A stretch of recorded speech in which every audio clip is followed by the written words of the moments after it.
I don't know what I have over there. Jeez. Sí, tranquila. ¿Dónde está el perro que ladra? Acá. My husband's shoes. Bueno, buenas tardes. Domingo 6 de septiembre. Hoy tenemos otra charla en vivo que organizamos con el Labrador Retiro del Club Argentino con distintos criadores de todo el mundo. En el día de hoy nos acompaña Tina Barks del Criadero Bellwether de Estados Unidos, a quien le vamos a dar la bienvenida y también agradecerle tanto a ella como a Jennifer que nos va a acompañar con las traducciones. Okay, so it's over to you. Okay. Jennifer, la primera pregunta es la de siempre, que nos cuente más o menos el comienzo de ella y ahí engancharemos con las preguntas que vayan ingresando. Okay, so as we said, over to you about how you got started with labs and with dogs. Okay. First, I wanted to tell you that I really appreciate you all inviting me to come talk, and for Paula for setting it up, and the two of you for setting aside your evening to speak with me. I appreciate it, and I'm looking forward to it. So I had various dogs growing up as pets. I had never had a Labrador. It wasn't until my husband and I got married that he said, we will only have a Labrador Retriever as a pet. So I had never had them. So we got settled into our house in New Jersey where we were living at the time. And we had our first pet. And she started me on everything, actually. She started me on the journey. I quickly saw what he meant by only having a Labrador. They were wonderful. She was smart and kind. And I began doing obedience and field work with her. And one of those people suggested that I join a club. So I joined a local club. I don't know if I should stop there. Yeah, that's a good sound bite. Thanks. Okay. Primero agradece mucho la invitación al Club del Labrador y a nosotros para estar y Paula por organizar todo eso. Tina tuvo varios perros como mascota cuando era chica, pero no había tenido un labrador hasta que se casó. Cuando se casó, su nuevo marido en ese instante le dijo que lo único que podían tener eran labradores. Ella no conocía la raza, pero ellos se fueron a vivir en New Jersey y su primer mascota era una hembra y con esa perra fue convencida. Era una perra súper inteligente y dulce. Con ella empezó a hacer obediencia y trabajo de cazar y ahí conoció a gente que le comentaba que lo bueno sería asociarse a un club. Entonces buscó un club local a donde vivía para asociarse. Eso fue sus comienzos. Ahora va a seguir. Okay, back to you. Okay, so for those of you that don't know, Mid-Jersey Labrador Retriever Club has a wealth of knowledge, and it's a very active club with some really, really good breeders that have gone through there. So I was lucky to join that, to be around in that area to join that club. And of course, once I got there, I started getting the bug for confirmation, as that was, something that people were heavily involved in. And I think I got a lot of really good advice from them, not knowing where to go and who to look for, and as far as, something that would start my program. And over again, people would say, go to shows and just sit and watch. And after a while, after going to show after show after show, you'll begin to like a certain type. And that's where you should try to start, is by contacting that breeder of the type that you like. And I listened to that, and that's how I got started. Could I just ask how long ago that was? Over 20 years ago, about 21, 22 years ago. Excuse me. Bueno, Tina tuvo la suerte que the Mid Jersey Labrador Retriever Club es un club cerca de donde vive, es un club muy reconocido, con mucha gente con gran conocimiento y muy activo y excelentes creadores. Eso fue una gran suerte para ella para poder tener sus inicios con ese club.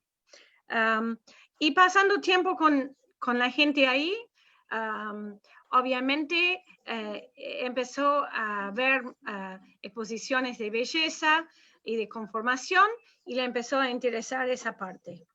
Y también recibió muchos consejos de cómo empezar y fue excelentes consejos. Le decía que lo que tenía que hacer era ir a las exposiciones y mirar y mirar y mirar. Y con el tiempo iba a empezar a notar un tipo que le parecía lo mejor. Y cuando tenía ese tipo bien definido en su cabeza, lo mejor era ir a los creadores que estaban creando ese tipo de labrador. Y ella prestó atención a sus consejos y así fue. Y eso, sus inicios fueron hace 21 o 22 años atrás. Okay. So then the two kennels that kept popping up for me in the local shows was Dickendall and Buckstone. And that's where I got my start. I actually started with a boy from them. And he didn't end up working out. And then I started thinking, well, you know, maybe I better start going to specialties. So I went to specialties, and that's where I ran into Carol Heidel. But let me back up a minute. I wanted to say that through this process, Kendall and Faith were amazing people to ask questions to and to be a mentor of. They were wonderful. They answered all my questions, which were incessant at the time, and had very good sound advice, and I think gave me a really good, strong beginning. So then I went to Carol. So then I started thinking, you know, I'm living in New Jersey in a small house. I probably should concentrate on just having one sex or the other. And of course, I decided on girls. And so that's when I found Carol Heidel and began my beginnings of having a girl from her. I waited over 2 years for a girl from Carol. And that's how I began. Bueno, cuando empezó a ver los perros que venían de los creadores Dickendall y Buckstone, y ese fue el tipo que le llamó la atención, y de ahí compró un macho. El macho no terminó siendo adecuado por lo que ella necesitaba, pero la experiencia de conocer a Kendall y Faith fue muy importante en sus comienzos. Ellos fueron excelentes mentores, nunca se cansaron de contestar la pregunta sin fin que ella le presentaba. Entonces empezó a pensar que lo bueno sería ir a las especializadas, y ahí conoció a Carol Heidel de Tabitha's, y en ese momento se dio cuenta que vivía en una casa no muy grande y que realmente tendría que enfocar o en tener machos o en tener hembras, y decidió en tener hembras. Y entonces compró una hembra de Carol, pero tuvo que esperar 2 años para recibirla. Good. So then my husband got transferred to Washington, D.C.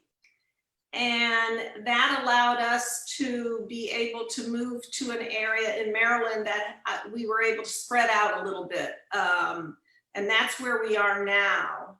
And that gave us a little bit of land, and we have honeybees and chickens and turkeys, and we're able to have a little bit of a farmette and enjoy some of the things that you do when you're out in the country a little bit. And that also allowed me to keep a few more dogs and be able to have enough room where I can keep both boys and girls. And so that's where we are now, and it allowed me to spread my wings a little bit as far as having some space to run on a youngster here or there. So, how many dogs do you have now?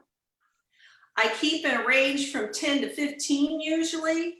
Mm-hmm. I like to keep it so that I can do everybody justice, and with that, you know, in that range is where I feel comfortable. Everybody has their own number that they feel good about, and that's where I am comfortable, is usually around in that range. Bueno, entonces de New Jersey, por el trabajo de su marido, se fueron a Washington, D.C., pero no vivían en la capital misma, sino en el estado de Maryland, y eso le permitió tener un espacio más grande con más terreno y empezar a disfrutar de algunas de las cosas que uno puede hacer viviendo en un mini campo. Tiene abejas y tiene gallinas y tiene turkeys. Bueno, se me va a venir.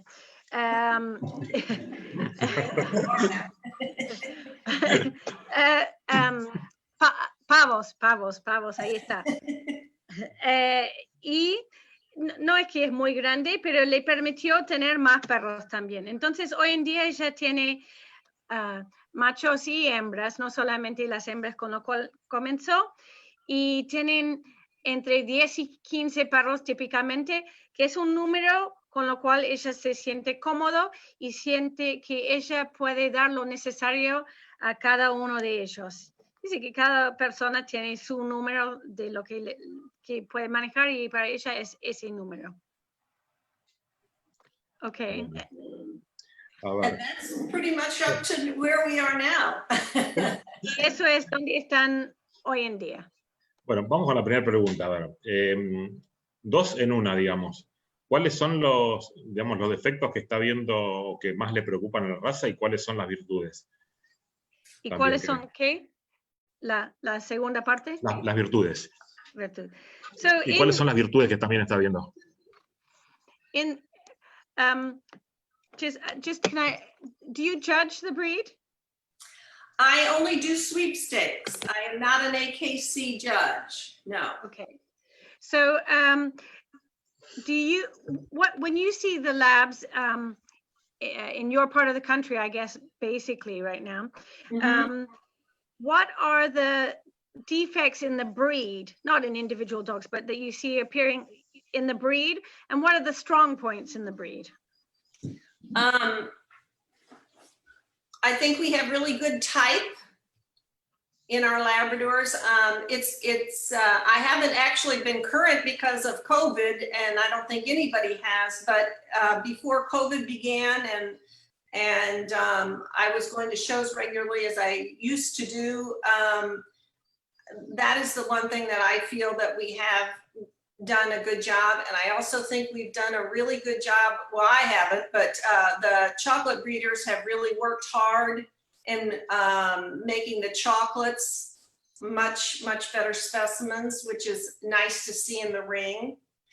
I think the things that probably I would change, or that are not appealing to me, that I see occasionally out here, is I think we're a little over angulated in our rears. and I think our upper arms are suffering. And I think actually right now, I think our yellows could use some improvement. I think the chocolate lady people have worked so hard that the yellows could use some help.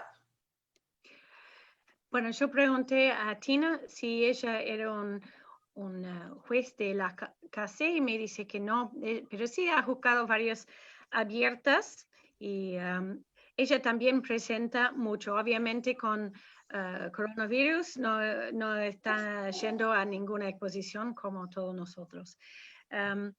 Dice que lo que se ve como algo muy fuerte en ese momento, que en general la tipicidad de los perros presentados es muy fuerte y son claramente marcados labrador, y que es impresionante cómo se han mejorado la calidad de los chocolates. No ella en particular, pero los criadores que crean chocolates han trabajado muy fuerte para mejorar el nivel de ese color. Hablando de cosas que le gustaría ver mejor, es que se ve demasiado angulación trasero, en cantidad que se han empezado a sobreangular atrás, y que los húmeros no son lo que tienen que ser. Y también con los chocolates que se han mejorado, lo que se han visto es que los amarillos han ido por abajo y que realmente hoy en día no está viendo la calidad de amarillo que le gustaría ver. Okay. I also would like to see a little more leg. I'm a person that seeks balance in a Labrador and anything, really. I always like to have things in a balanced proportions. And I think sometimes people forget that it's not only front to back that you need your balance, you need your leg to body balance as well. And I think sometimes that goes by the wayside too. Do you think the legs are too short or too long? I think they're a little too short right now. And that's not everybody, obviously, but something I would like to see improved on in general is the length of leg. Quiero agregar que el balance, el equilibrio es muy importante, y calcula que la gente siempre mira el equilibrio en términos de angulaciones delanteros con las angulaciones traseras, pero también hay que mirar las proporciones de cuerpo con largo de pierna, y que está viendo demasiado corto de pierna, que la proporción del cuerpo es demasiado grande comparado al largo de la pierna. Y hay que acordarse no solamente de adelante y atrás, pero sino de el cuerpo y la pierna. Right. ¿Alguna preparación física que ella le brinde a sus perros cuando va a exposiciones? When you're preparing your dogs for show, when does it start? What do you do? I mean, we can be going right back to what they eat, to the physical training, as opposed, and not just the, whether you bathe them or cut their whiskers or whatever. Okay. Well, I would say that probably, I think it takes a day-to-day living of proper exercise and food if you're going to have somebody ready to go to a show. So it like you just alluded to, it's not really a short-term thing. That's just the trimmings, sort of, I think you have to make sure that your dogs are in good condition. And I like to give my dogs what I call natural exercise, as opposed to some of the forced exercise sometimes on events and things. I like to, since we moved here, I'm blessed to have some woods and hills and things, and I take them for daily walks, and they get natural exercise. They run, they stop, they jump, whatever, you know, jump over a log or whatever, and it keeps them in natural, good condition. So I think that's important. And then as obviously feeding them a decent type of food. I do every once in a while give them, as I said, I had chicken, so I do give them some chicken eggs from time to time, and try to keep some parts of their food natural. But I'm not a holistic or person that feeds just raw. I feed them dog food, good quality dog food as well. And then for the days before, maybe a few days before the shows, I just make sure if they're not clean, I just make sure I bathe them. And it's just nothing special. Recently, someone told me about a shampoo that they got at Tractor Supply, and I've been using that lately. So it's nothing special that I do as far as that. I make sure their nails are trimmed and that they're clean, their ears are clean. And I do not know how to trim or work with scissors. I don't trim twizzles. I don't trim whiskers or anything like that.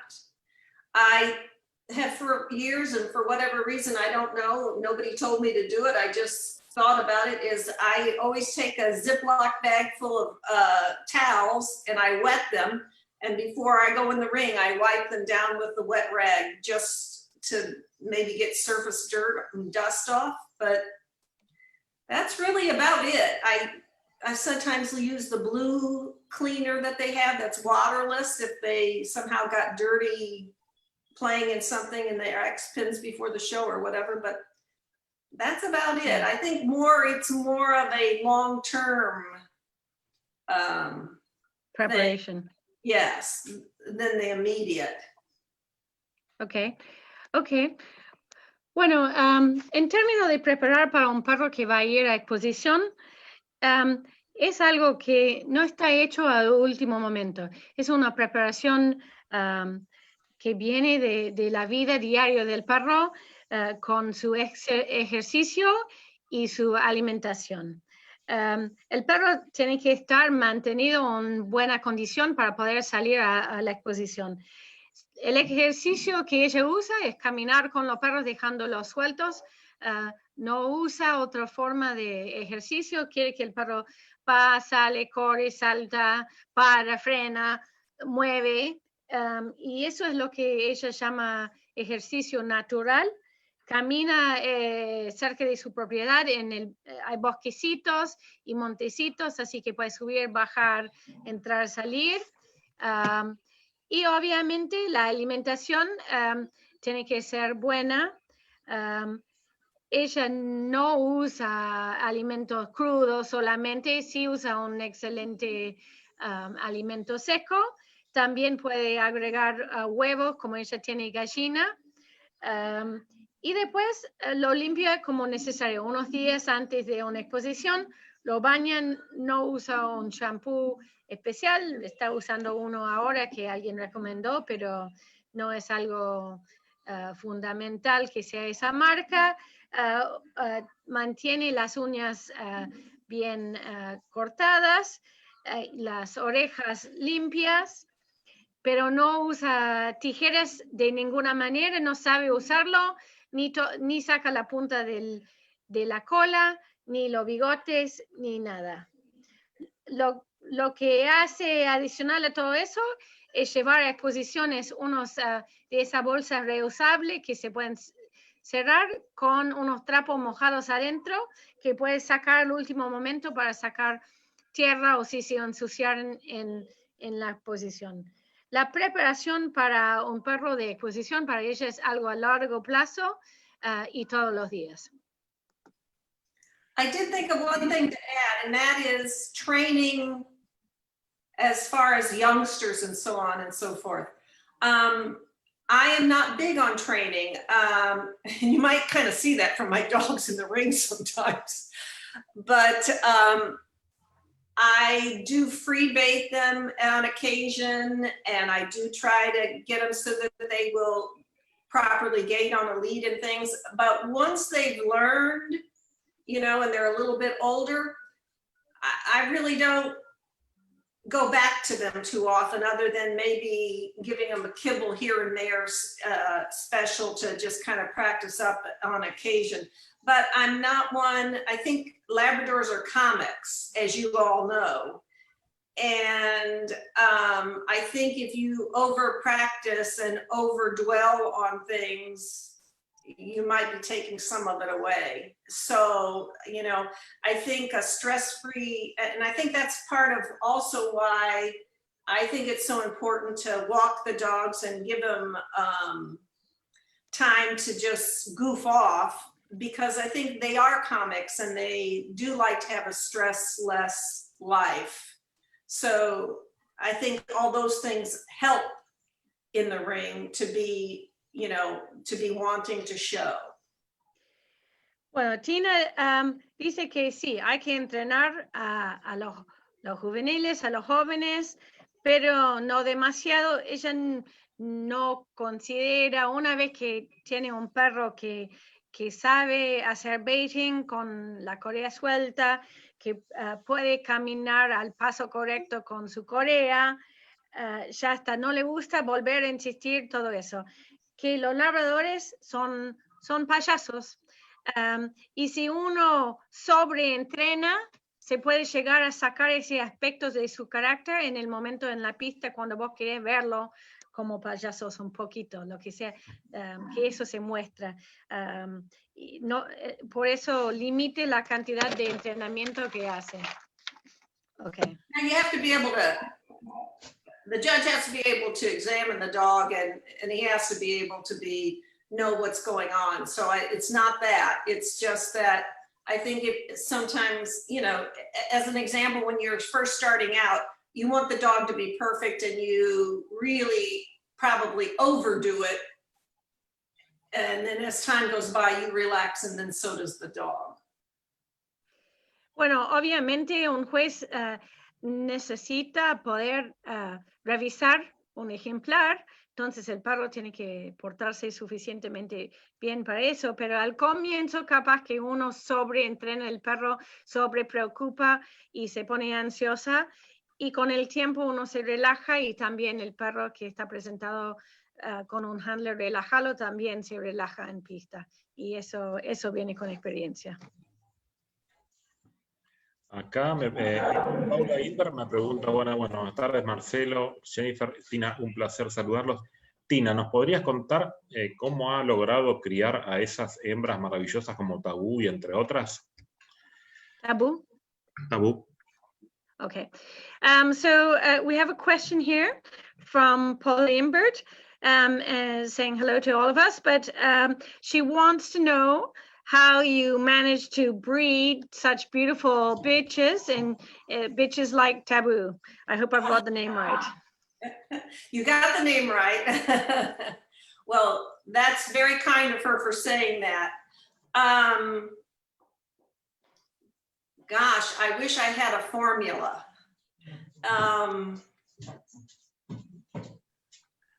I think it sounds like everybody else that says it, or everybody else probably says the same thing, but I look at where my girl is and what she needs and try to find a boy that fits it. And it's really that simple, but yet the challenge is finding that boy. I mean, I have at times seen dogs at shows and said to myself, remember that dog, he might be useful to you later on. I can remember I did it with a dog that I used, and the bitch that out of the dog ended up being a successful girl. And I always remember, remember seeing him at a show and saying, wow, he may not win today, but he's a dog I really feel like I can use. And I think just going to shows over and over again and looking at the dogs and trying to see what you think would fit in your program can really help you. Many times it's not the one that won that day. But I also do something where I take a lot of pictures of the dogs of my girls, not good quality pictures. And actually I kind of keep the ugly pictures, because if I keep the ugly pictures, it tells me, oh, that's not so pretty, that part. And so then I say, okay, well, let's work on that part. Bueno, primero gracias por las lindas palabras sobre sus hembras, y dice que le encantaría decir que tenía una buena fórmula para poder criar esas hembras, pero bueno, es lo que dice mucha gente. Hay que mirar la hembra, ver lo que necesita para mejorar y buscar el macho que puede mejorar ese aspecto. Después la parte difícil es encontrar el macho ese, digamos. Y ella va a muchas exposiciones y mira los perros pensando en cuál puede ser útil. Y muchas veces no es el perro que gana ese mismo día, sino es otro de las competencias que están ahí. Y también ella saca fotos de sus hembras y mira en estas fotos, y no solamente, no fotos de calidad fantástico, pero fotos donde se ve la hembra y no solamente no se queda con las mejores fotos. A veces las fotos que muestran el aspecto que le molesta de la perra, para decir, esa parte realmente pues, no es muy linda y tengo que mejorarlo. Entonces para ella es importante tener estas fotos de sus hembras, no en el momento de estar escondiendo todo lo malo, sino mostrando lo feo también para poder elegir el macho necesario. Great. I think it's a lot of yin and yang. I think, you had your bitch, and you have to say, okay, this is what she is, both good and bad.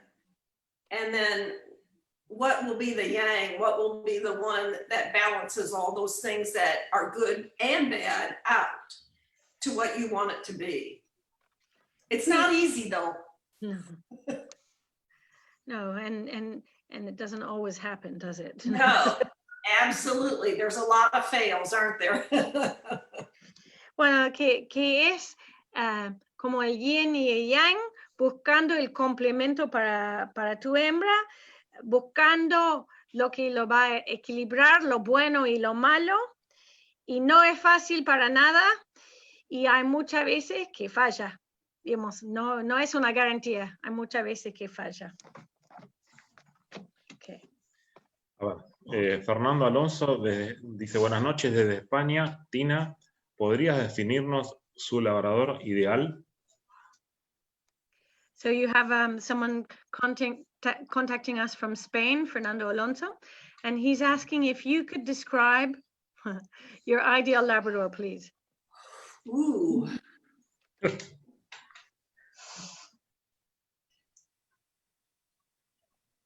Ooh, he's got me there. La dejamos sin palabras. Sí, no es tan fácil. Or maybe, I don't know, maybe you have a dog that you've seen that comes as close as you've ever seen to a perfect Labrador. Well, I think it goes without saying there is no perfect Labrador, and I think what's perfect in my eyes is not necessarily perfect in somebody else's eyes. I work hard to try and adhere to the standard, and I work hard to get what's in my mind's eye. And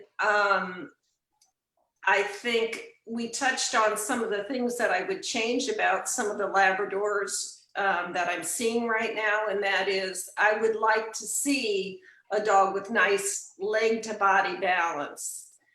And I would like to see a really nice rear with a tail set that goes right off the top, a beautiful second thigh, low set hock. I like a nice head, but I also try to remember that there's any head can pick up a bird. And so it's not that I necessarily don't care about a head, but I feel like it's something that's easily fixed. So a kind head is a nice thing to have, and I appreciate a kind head. But if somebody offered me, like if back in the day when I first started, if Carol Heidel would have offered me Pristine's sister and she had an ugly head, I'd take her in a hot minute. So that's a tough one. I don't know if I answered it completely or not, but I think I would love to. Fine. Okay. Yeah. Okay, good. No, bueno, la pregunta de cuál es el perro ideal, el labrador ideal, y describirlo es muy difícil porque el labrador perfecto primero no existe, y segundo, el labrador perfecto que ella considera perfecto no necesariamente va a ser lo que otra persona considera en su vista. Entonces ella intenta crear bien, trabajar con la imagen que tiene clavado en su cabeza de lo que es el perro ideal.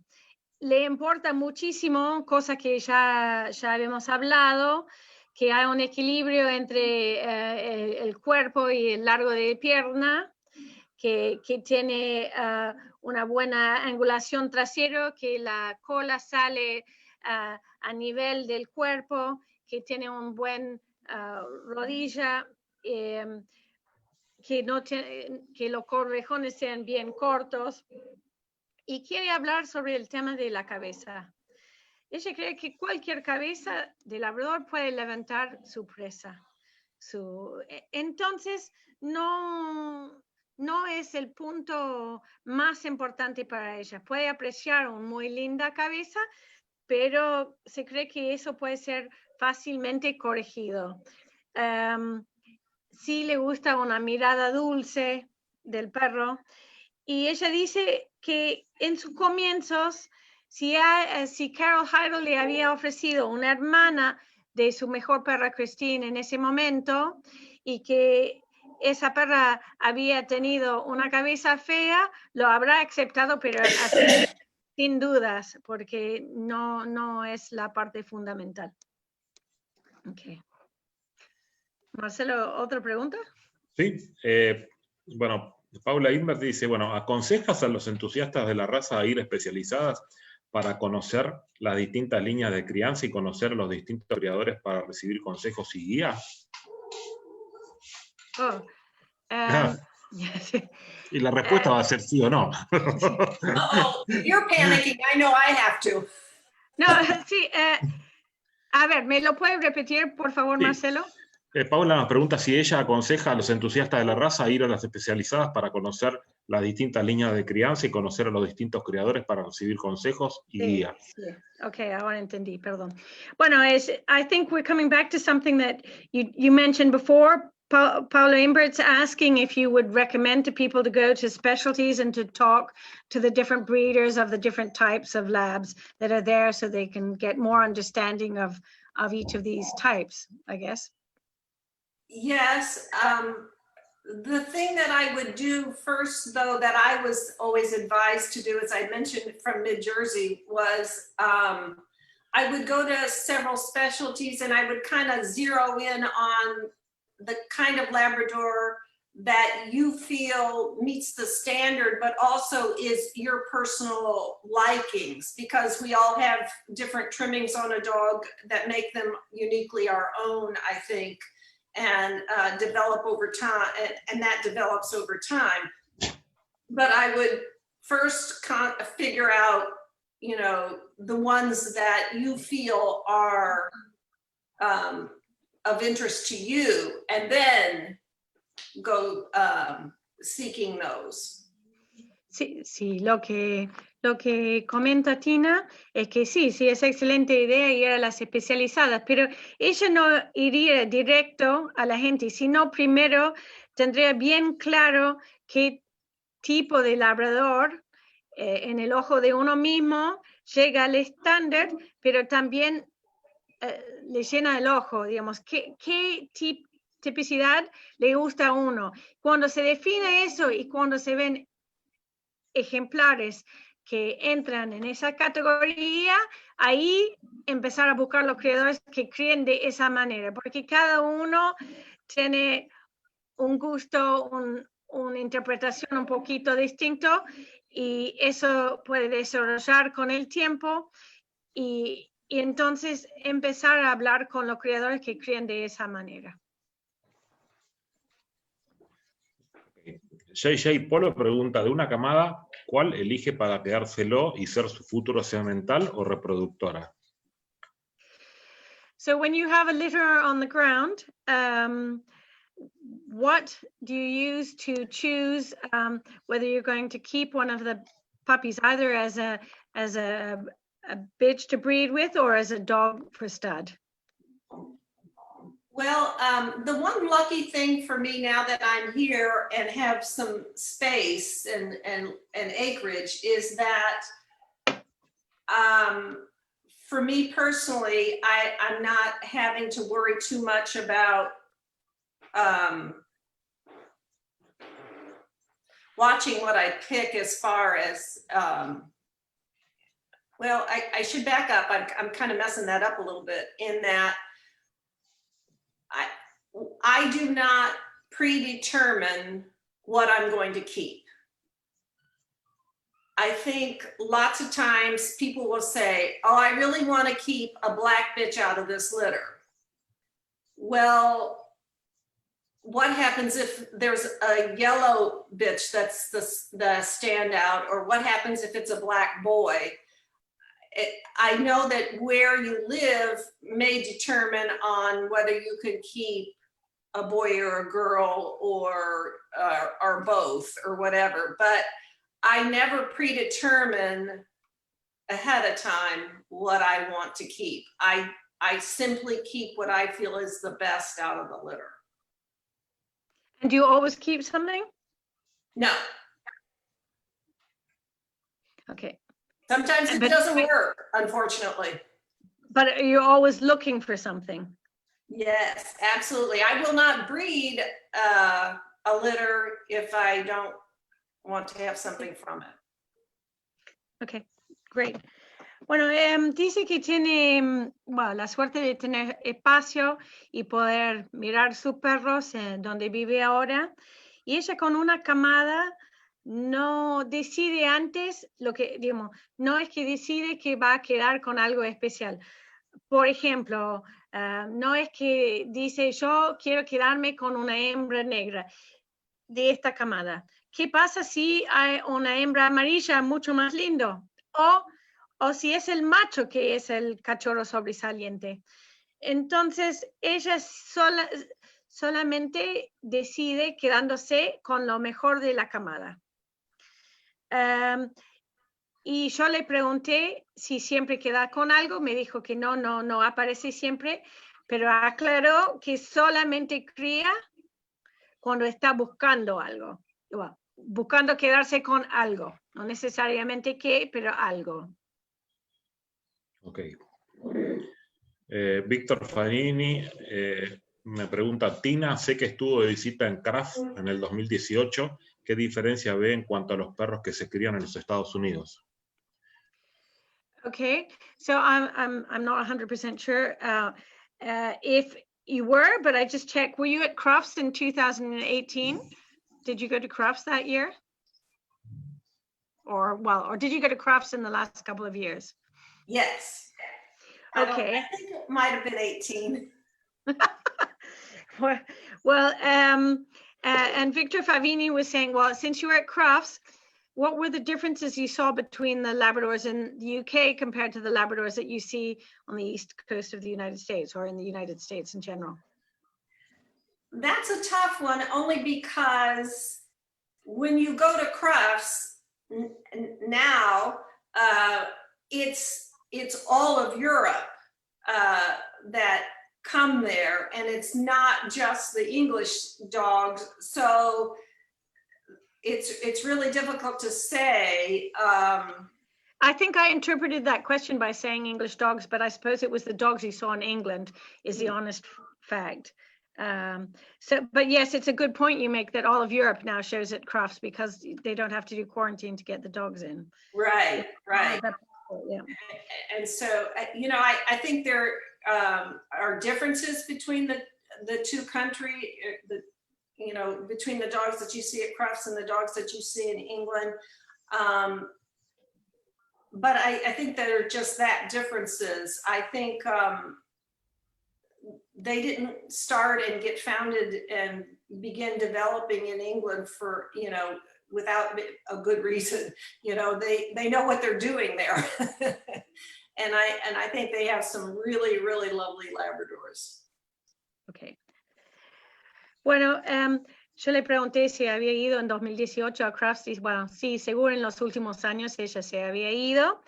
Y le pregunté qué diferencia vio con los perros que estaban en Inglaterra. En realidad lo que ella dijo es que en Crafts hoy en día hay representación de toda Europa, así que es muy difícil saber de dónde vienen cada perro que se ve ahí. Vienen de toda Europa. Y sí, las diferencias están, pero son solamente eso, unas diferencias y no mayor. Y sin duda, Inglaterra es donde empezaron a criar y ellos saben muy bien lo que están haciendo con los labradores ahí. Saben, lo tienen muy claro. Lois Alexander Cuervo Montana, ¿cuáles son las líneas de sangre que regularmente usa en su cría? So you have another question which is asking, what are the lines that you generally use in your breeding program?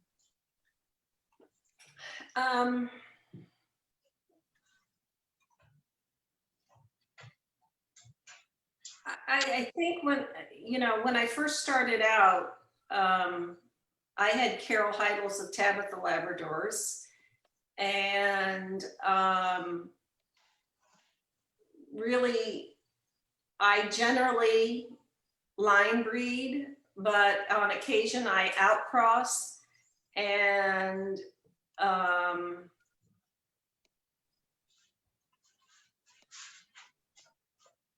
I would say probably I have now kind of, after time, developed sort of a mixture between Tabitha and other breeders that have worked in the Tabitha lines and try to keep the concentration and try to keep that together.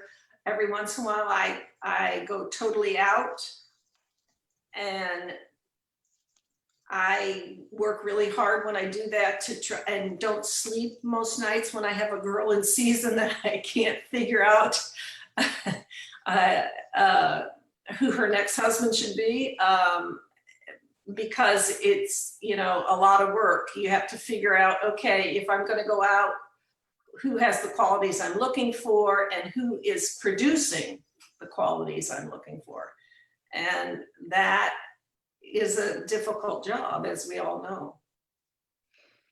Bueno, como habló al principio, ella empezó con la línea de Tabithas y usa mucho line breeding. Ocasionalmente sale totalmente de sus líneas y busca un outcross total. Pero la gran mayoría de lo que tienen son mezclas de las líneas de Tabithas que ella trajo y otra gente que han basado su cría en las líneas de Tabithas. Con un outcross total cada tanto cuando es necesario. Pero dice que cuando tiene que salir así, pasa muchas noches sin dormir pensando en quién tiene las calidades que necesita y no solamente que lo tienen, pero que lo está reproduciendo en sus hijos. Eso. A ver, Darío Martínez pregunta, ¿cuál es el número de perros que ella puede manejar? Aludió eso, pero no especificó el número. Sí, 10 a sus 15 es instrucciones. lo que digo. Sí, yo entendí eso Sí, también. Sí.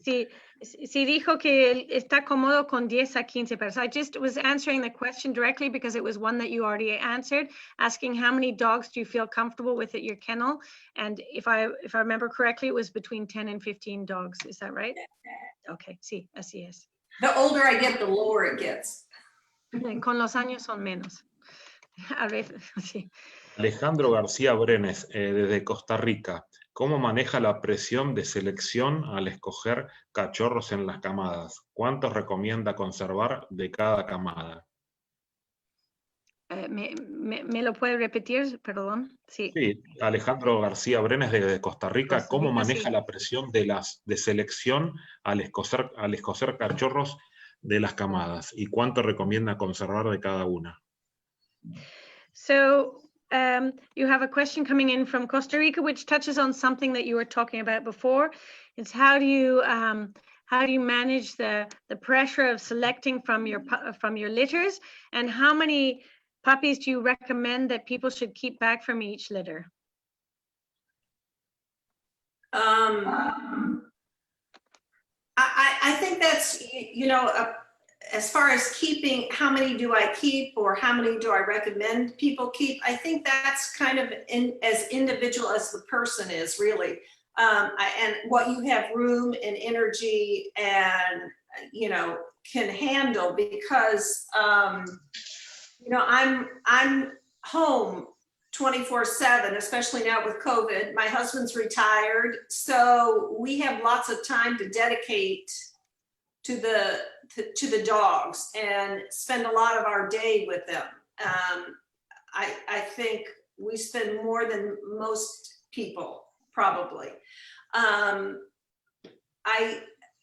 would, for me personally, I like to keep 2 because they are good fun for one another. And I think that helps them too. There's sort of strength in numbers. Like when I go socializing in town and I walk the 2, they create, they're brave together, and not that they're afraid, but you know what I'm saying? If one is like holding back a little bit and the other one's, hey, this is great stuff, then it eggs on the other one. And I think they help one another in that way. They help socialize and help each other in that way. As far as picking puppies, I am the same as a lot of people in that, although I'm much more casual and laissez-faire, I have to say about it. I don't mark the puppies at the beginning when they're first born. I wait until they're probably around 3 or 4 weeks old, whenever I actually think about it, and start seeing things that I like or dislike. If I will then mark them and kind of tick it away in my head. I don't write it down. And then as they start maturing, I always am watching them play, either in their whelping box or on outside if the weather's conducive, and how they run, how they push off, how they turn, how they gait, how they prance. And it's just a general, just sitting there watching them over and over again, seeing things I like and don't like. And then roughly 6 weeks, I might throw them up on the table just to kind of take a quick look, not writing anything down, just kind of saying, right now I kind of like Blue Boy, but and then 7 weeks, I always put them on the table and look at them, because I feel like everybody's cute at 6 weeks. It seems like every puppy in the universe is cute at 6 weeks. And then at 7 weeks, not so much. So that's when I do like to look at them, because they're not so perfect. and who still stands true, you know, who even though we're going through an ugly phase still is okay. And then everything seems to come around at 8 weeks and they all seem to come together. And in my head, I've been formulating, like I had mentioned, Blue Boy, for whatever reason, seems like just by fate, Blue Boy is the one that ends up staying. I don't know why, but I mark fingernail polish on the top of their head and have to redo it every week, but that's how I tell them apart. But anyway, you know, I just kind of have kept it in my head who I kind of liked and who I didn't. I do take pictures of them with my cell phone because sometimes they're so wiggly that it's hard to get a good look. So if you can get a caption or a couple good pictures of them, you can really tell how they're made and actually study that as opposed to a wiggly puppy. Ok. Wow, me contestó en detalle ahora, así que, bueno, vamos a hablar sobre cuánto quedar y cuánto elegir. Bueno, ella dice que eso es muy personal, según cada uno, según su espacio y la energía que tienen. Ella hoy en día está en casa 24 horas, 7 días por semana, y su marido está jubilado, así que ellos tienen bastante tiempo y le gustan pasar bastante tiempo con sus perros. Cuando tiene una camada, ella le gusta quedarse con 2, porque eso hace que se divierten más los dos que están, se entretienen uno con el otro. Cuando los llevan, los sacan a caminar la primera vez, se sacan la fuerza uno del otro. Si uno está con más coraje, puede ser que el otro le sigue, entonces cuando se ve que está bien. Cuando tiene que elegir estos dos o los cachorros con los cuales se queda, ella deja pasar el tiempo, no marcan los perros, los cachorros cuando son chiquitos, por lo menos hasta 3-4 semanas de vida. Lo miran jugando adentro o afuera, según el tiempo, cómo corren, cómo dan vueltas, cómo mueven, cómo saltan, todo el tiempo mirándolos y viendo cuáles de ellos le gusta. Cuando llegamos a las 6 semanas de edad, puede ser que lo ponen arriba de una mesa, solamente para mirarlo rápido. Y a las 7 semanas le gusta verlo sobre la mesa, porque cada cachorro a las 6 semanas es un cachorro hermoso, lindo y todo, pero a las 7 semanas se empiezan a ver las diferencias, lo que no son tan perfectos, cuál se nota mejor, y ella quiere ver cuál de los cachorros está adentro de todo eso todavía bien, a su ojo. Y a las 8 semanas se vuelven a juntarse el cuerpo un poquito más y quiere ver si sus sensaciones de las 7 semanas coinciden con lo que está mirando a las 8 semanas. Ella marca en los cachorros con barniz para las uñas, arriba de la cabeza, con colores distintos, que tiene que cambiarlo cada semana. Saca fotos con sus celulares, porque a veces uno no puede observar bien a un cachorro que no deja de mover, pero si sacas tu teléfono y sacas algunas fotos y podés agarrar al cachorro cuando está suelto, pero que para bien, y después observas cómo está el cachorro, puede ser más útil que forzarlo a quedar quieto, cuando no queda quieto. Y todo esto junto es lo que hace para llegar a elegir. Okay, right. I will say that I do, when I do a breeding, I do say to myself, gosh, in this breeding, I'd like to have whatever, a yellow girl or a yellow boy or a black boy, whatever. I do say that to myself as well. Gosh, I'd like to have such and such out of the litter. But the hardest part is to discipline yourself to not see, let's say it's a yellow girl. The So hardest it's part, not definitive. It's not defining. That's not right, the hard part and the part where you have to be disciplined is when you look at it and it's not the best in the litter. Then you have to say,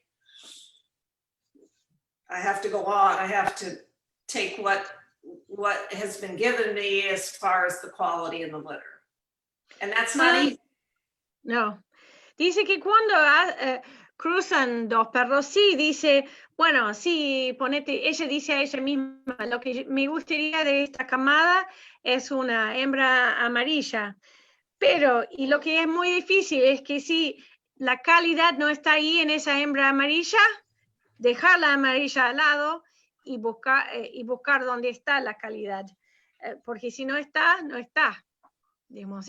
Hay que ser disciplinado porque y no es fácil tomar esas decisiones.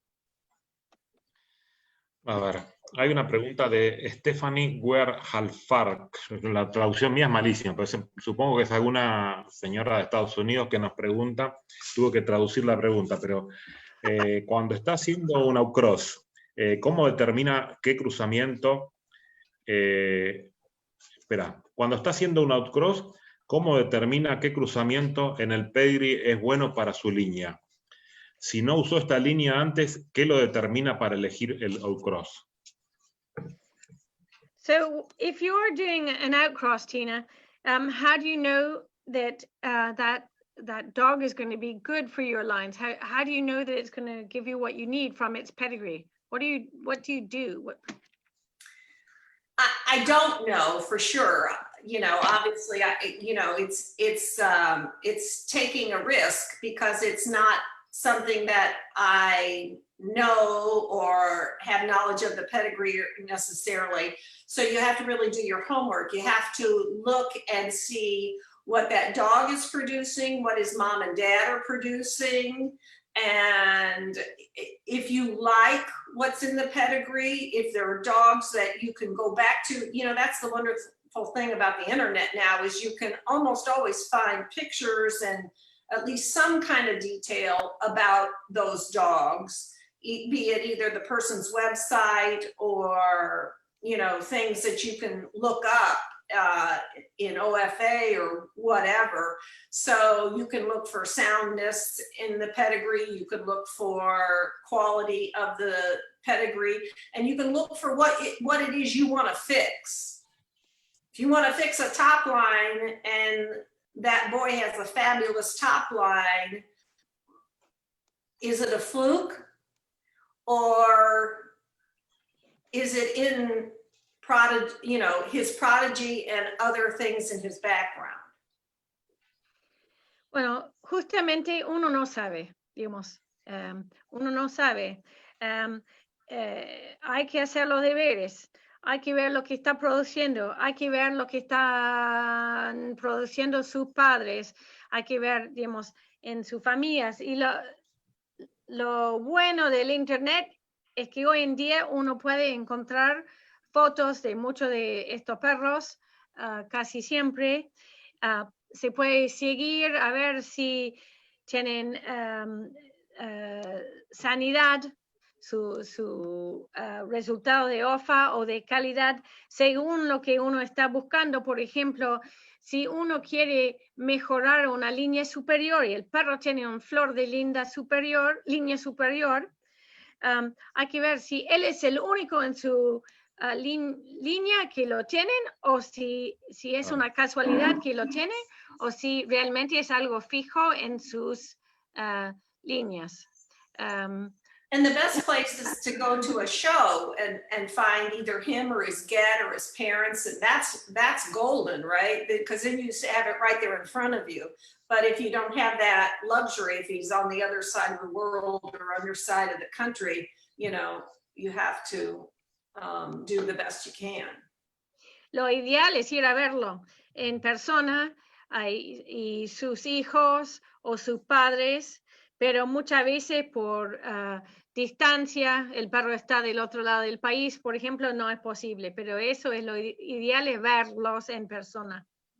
And you also learn from your mistakes too, right? And the other thing too is if you have a pedigree that's loosely similar to somebody that also outcrossed with this dog, you know, that's another good indicator because it's a commonality there that if it worked for him, it might, or them, then it might work for you.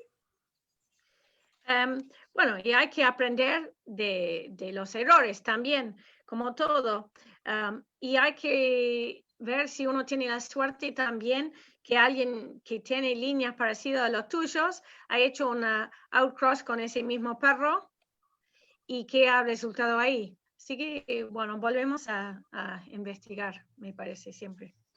It's research, research, research, and luck. Yes, And yes. luck. A lot of work and then just crossing your fingers. Mucho trabajo y después cruzar todos los dedos y esperar que te sale lo que uno quiere. Te paso una pregunta de Samuel Fernández. Buenas noches desde España. En sus pedigrees vemos la influencia de Mallards, combinándola con líneas americanas. Entiendo que buscando un equilibrio entre ambas líneas. Esa sería la pregunta. Mallards es una línea de sangre escandinava. Si no tengo mal, de Noruega o Suecia. Sí. Ella estaba en Argentina un tiempo. ¿Pero repito la pregunta? Sí. Bueno, que él ve en su pedigree esa influencia de esa línea de sangre, combinándola con líneas americanas, y entiende que es buscando un equilibrio entre ambas. ¿Está él realmente en lo cierto?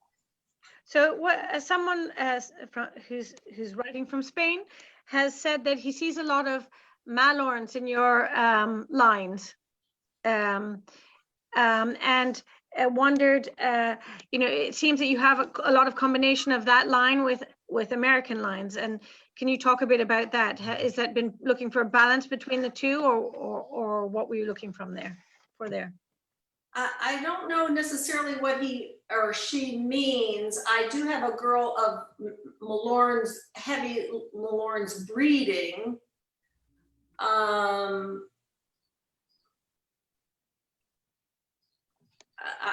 just have her. I'm trying to think. I don't know of anything else other than her right now. Well, and what were you looking for from her then? I purchased her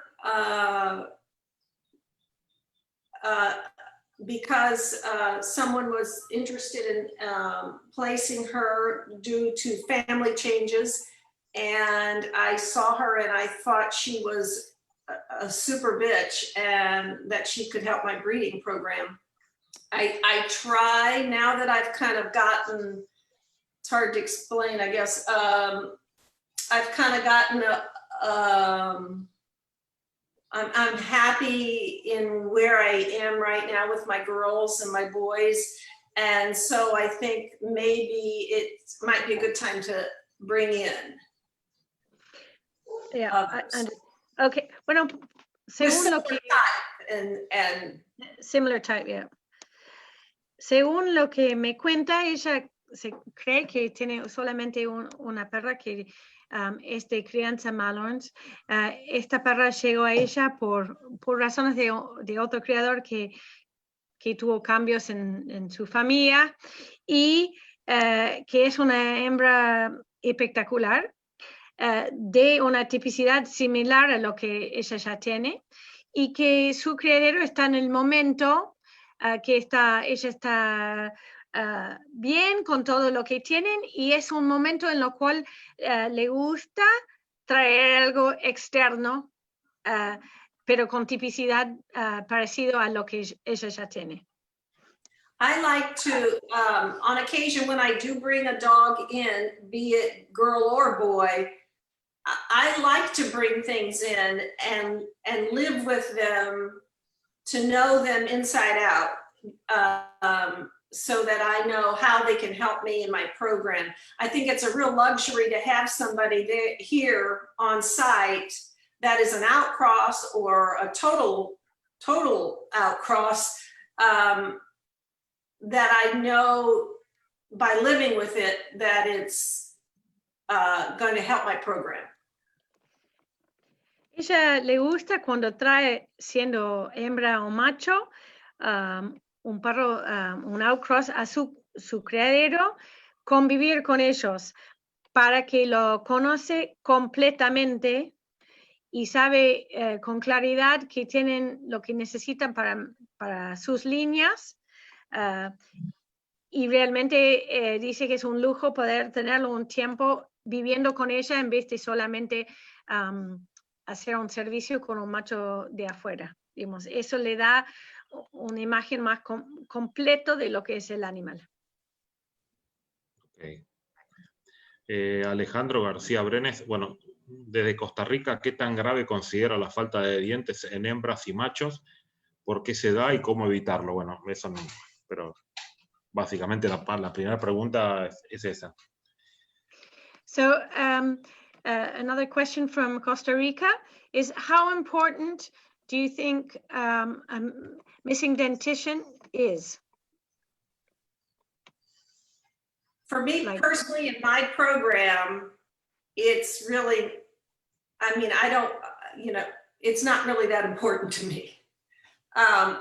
For my dogs, you know, I think when you, it's not that I want many teeth missing, but an occasional tooth here or there is not, in my personal opinion, a concern.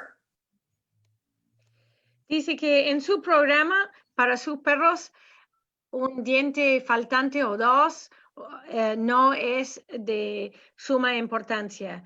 No es que quiere que faltan muchos, pero que si hay uno o dos, no le parece grave. It doesn't keep a dog from doing its job. Que de ninguna manera limita el perro en su trabajo. Ok. Tabata Schleder, hola Tina, bueno, ¿qué sentiste cuando venciste en Potomac con Tabú presentada por vos? Someone's asking you, how did it feel when you did all your winning with Taboo in Potomac and you were showing her? Nerve-wracking. No, you know, I'm so honored and I'm so thrilled that it happened, and I still have a hard time believing that it had really happened. I thought she looked really good, and she's always been a beautiful bitch to me, and it was just a super acknowledgement of all the hard work that you go through that she achieved that day, and I will be forever thankful and thrilled and go to my grave happy. Dice, bueno, la primera sensación era ansiedad tremendo, pero fue un gran honor. Está absolutamente fascinado con el resultado, que es difícil de creer que lo ganó, y ella dice que en ese momento Tabú estaba en un muy buen estado. Ella le sentía que ella estaba bellísima, digamos, ella lo sentía como creador, y que eso fue una recognición enorme y que ella va a morir contenta por haber pasado por eso.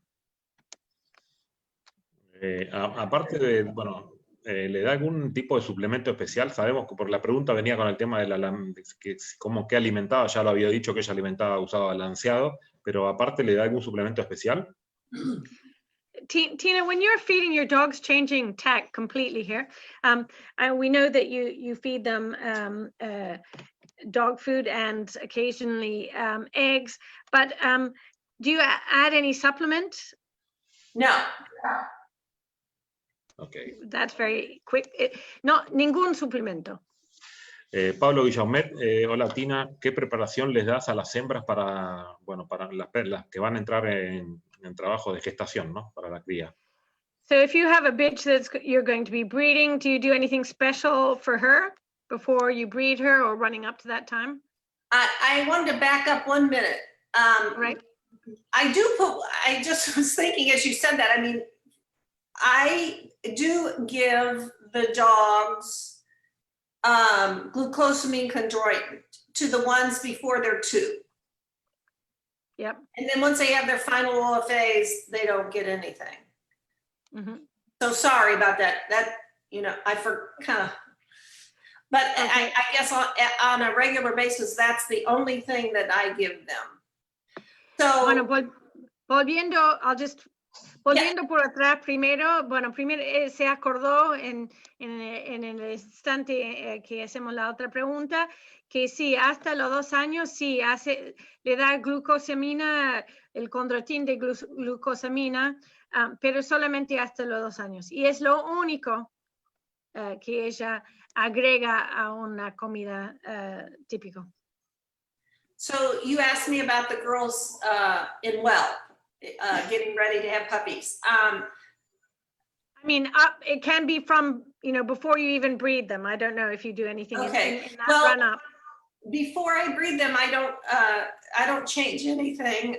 The one thing that I do, I don't 100% do it, but it's pretty often that if I have a girl, I will put them on the Royal Canin 42D as soon as they come in season, and they stay on that till the 42nd day of their pregnancy.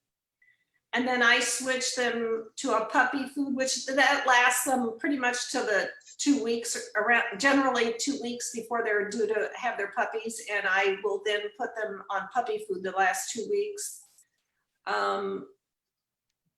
And it seems to work well. I think it's a good product. They have, it's nice to feel like you are feeding your bitches something that was specifically formulated for their care during that time. Bueno, antes de servirlas, no cambie la alimentación, y no cada vez, pero bastante seguido, desde que entran en celo hasta el día 42 de gestación, le da un producto de Royal Canin que es el 42D, Royal Canin 42D, que está formulado justamente para una hembra en gestación hasta este punto. Pasando los 42 días de gestación, da a la madre alimento para cachorros. Y le gusta mucho saber que ella está alimentando sus hembras de cría con un alimento hecho especialmente con las necesidades para una hembra durante esos días. Okay. Carlos Villalobos Blondet, buenas tardes desde Perú. Después de un inbreeding, ¿será bueno hacer otro inbreeding o recomienda no cross?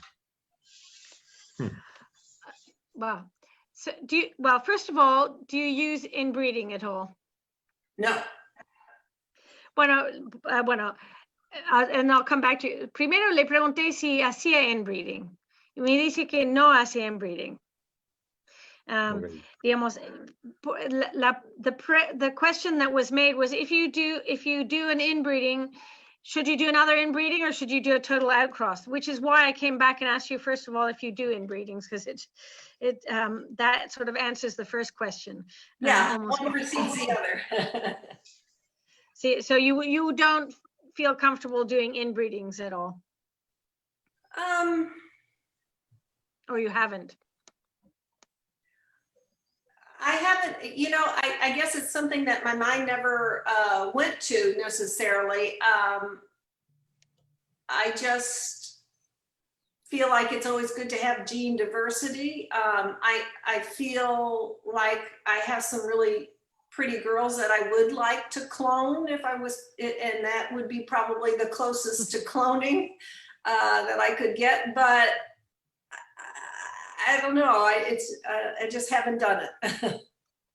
Bueno, yo le pregunté que si ya ella no había hecho inbreeding, si pensaba que no era algo que había que hacer. Dice que considera realmente que la diversidad está siempre bueno, la diversidad genética es buena, y que bueno, sí, tiene algunas hembras muy lindas que sí, sería lindo poder clonarlo, y supone que un inbreeding sería lo más cerca de clonarlo, pero bueno, no lo ha hecho. No, su mirada no ha ido por ese lado. Bueno, te voy a hacer las últimas dos preguntas. Le vamos a pasar las últimas dos preguntas, ya vamos a hacer 1 hora y media de charla. Y la última pregunta, digamos, la tercera, si querés, te la dejo a vos, Jennifer. ¿Te parece? Okay. Sí. Porque ya al fin, más o menos, lo que siempre hago con el final, ella más o menos ya lo explicó, digamos, sería repetir sobre lo mismo. Te hago las últimas dos preguntas. Bueno, Paula Inver pregunta, ¿cómo ha sido la progenie del campeón Aster Liberty Labrador Hamburg? Dice, tu hembra Working Girl es hermosa. ¿Cómo ha sido la progenie de Aster Liberty Labrador Hamburg? Dice, tu hembra Working Girl. Sí. Working, yeah. Sí. The question is from Paul Imbert, is what's the progeny from Working been like? From Barney, you mean, right? Aster Liberty Labrador Hamburg. Is that what Hamburg, sorry. Yes, I was trying to understand what he was reading me, but yes. Okay, yes. His call name is Barney. Barney. I've been very pleased with them. I think that from generally what the things that I see, that Europe is working very hard to improve their stock and make some nice, really nice Labradors over there. And so I brought Barney over because he had nice size and super bone, and still had nice leg about him. So I have been pleased with what he's produced. He also has the most loving, kind, gentle temperament, and he tends to pass that on to his get as well. So I have been pleased with what he has produced for me. And that's what I mean, what I said earlier, where if I do an outcross, I love to live with it, because then I know it inside out, and I know what it can do for me. Okay, so I just was going to say, so before I asked the question, I said, Marcelo is saying we're winding up. We've done an hour and a half. So he had 2 questions left, and then he left he leaves it to me. So that was one of them. And then I don't know what the next one is yet. And then we can wind it up between us. So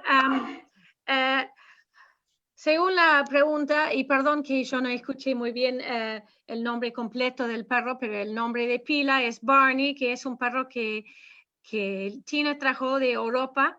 Dice que ella está muy contenta con la progenie de Barney.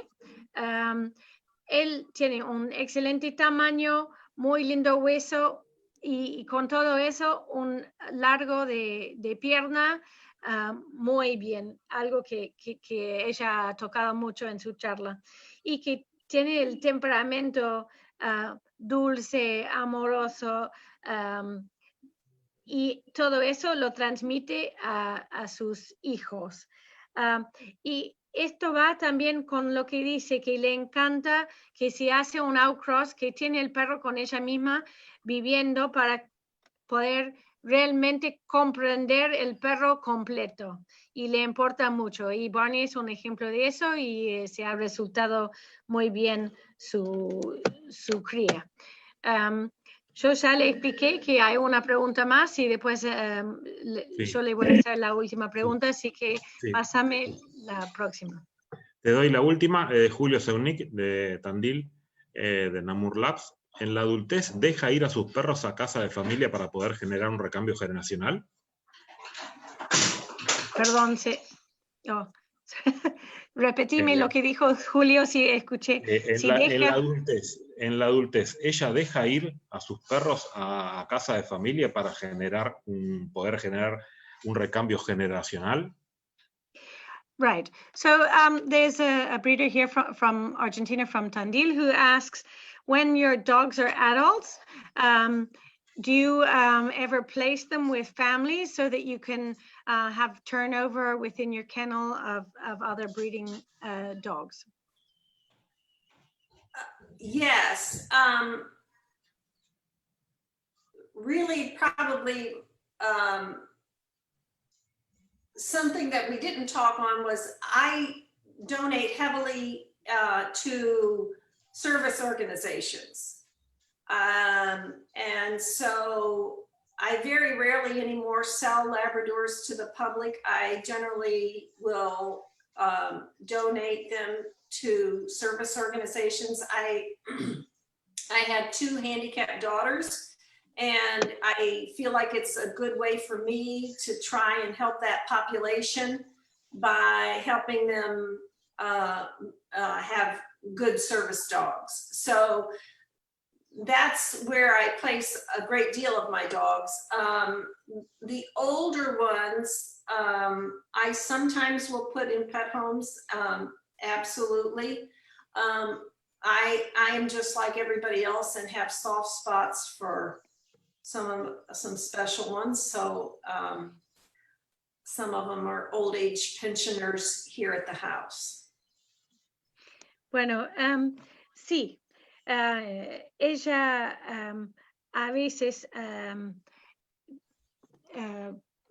regala perros a casa como mascotas, pero no hemos hablado sobre el tema, pero ella dona muchos perros a instituciones de bien para perros de servicio. Ella hoy en día raramente vende un cachorro al público, y ella tuvo 2 hijas con discapacitaciones y siente que es su manera de ayudar a devolver algo para gente con problemas. Pero sí, algunos de los perros más viejos pueden llegar a vivir en casa como mascotas, pero como todos nosotros, tiene algunos perros especiales para ella que quedan toda su vida con ella. Bueno, tu última pregunta. Te cedo la última pregunta. Well, they left it to me to ask one final question. Of course, I've been thinking about everything you've been saying as I've been translating it, so hardly gave me time to do that. I guess I'd like. What would I like to know most of all? Well, all your secrets. No, but no, no secrets. What do you always handle your dogs? Are you the one that takes them into the ring? Do you think that's important? No, I don't always take them into the ring myself. I think it can be important for certain dogs. Their personalities are obviously as diverse as ours, and some need mom. I do try my best to always show my little ones, my young ones, if at all possible. If I do give them to somebody else, it's somebody that I know will not, change them or hurt them in any way. Because I feel it's really important for them to know and trust the person on the end of the lead as they're learning. They're learning a lot in a short period of time, and it's really important to me that the babies are with me. I have used handlers and often do. I think the older I get, especially with the boys, now that I'm here and I have more space, I'm able to keep more boys, and sometimes I can't keep up with them. Not that they run, but their natural gait is such that I have sometimes hard times keeping up with them. So yes, I do use handlers on occasion. Absolutely. And I'm going to just translate this, but I'm going to ask you if you think there's anything you'd like to add before we sign off. So so while I'm translating, I'll give you a chance to think about that. Okay. Bueno, yo le hice una pregunta y le dije que le daba unos minutos después si quería pensar ahora, si quiere agregar algo. Mi pregunta fue si ella siempre presentaba ella misma sus perros y me dice que eso depende del perro, de los perros. Algunos perros necesitan que mamá lo entran y le gusta y le importa mucho mostrar los cachorros, y si no puede mostrar el cachorro, quiere que sea alguien que no le va a afectar por mal presentándolo. Sí usa handlers a veces, y hoy en día que ella tiene más machos en su casa, se sienta que a veces ella no puede mover al ritmo que necesita un macho.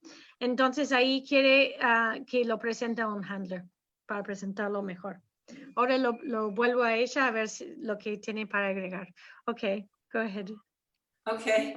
I just wanted to say thank you again for inviting me. I had a wonderful time, but also I thoroughly enjoyed the other interviews that you had.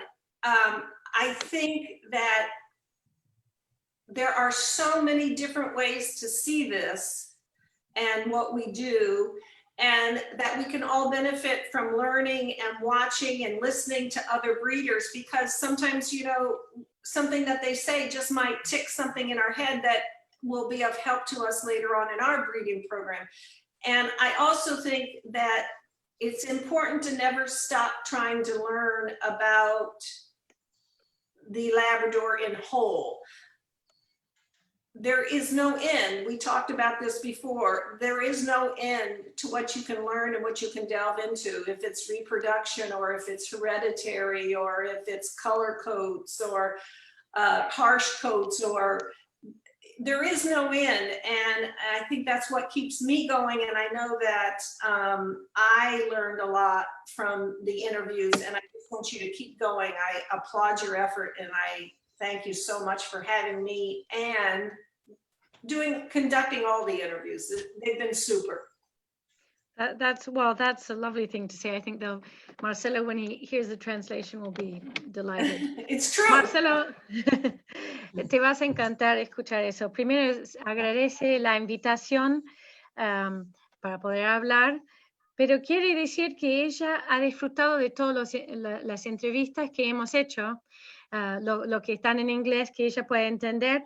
Dice, hay tantas maneras, distintas maneras de criar, y escuchando todas las voces que distintas que hay, uno puede aprender algo que se puede ayudar en el programa de crianza de cada uno. Y quiere decir que el labrador en su conjunto, hay que seguir aprendiendo todo lo que uno puede, siendo no sé, de reproducción a genética, a color, a mantos, y que todo eso es muy importante seguir aprendiendo, que estas entrevistas han sido fantásticos y pide que seguimos con ese trabajo de entrevistar a la gente. Bueno, en primer lugar, transmitirle el agradecimiento, las gracias por las palabras de ella, pero el agradecimiento por el tiempo que nos ha dispensado a nosotros y a la gente que está del otro lado acá, tanto en nombre mío y del resto de la comisión directiva que me acompañan en esta ardua tarea de presidir el club, y también la flexibilidad que he tenido, porque ayer tuvimos un detalle técnico, no pudimos hacer la charla, y la predisposición de ella para poder hacerla hoy. Así que transmitirle las gracias y bueno, vamos a seguir tirando para adelante, como siempre, tratando de aprender algo nuevo. So Marcelo says, thank you so much for your words, and also for all the time that you've dedicated to us and to everyone out there who's listening. on behalf of the Labrador Retriever Club of Argentina and its committee. They want to give you a special thank you especially for the time that you had to do today and yesterday with our technical problems. And yes, we'll do all the best that we can to keep on learning. So thank you so much. Thank you. Thank you so much.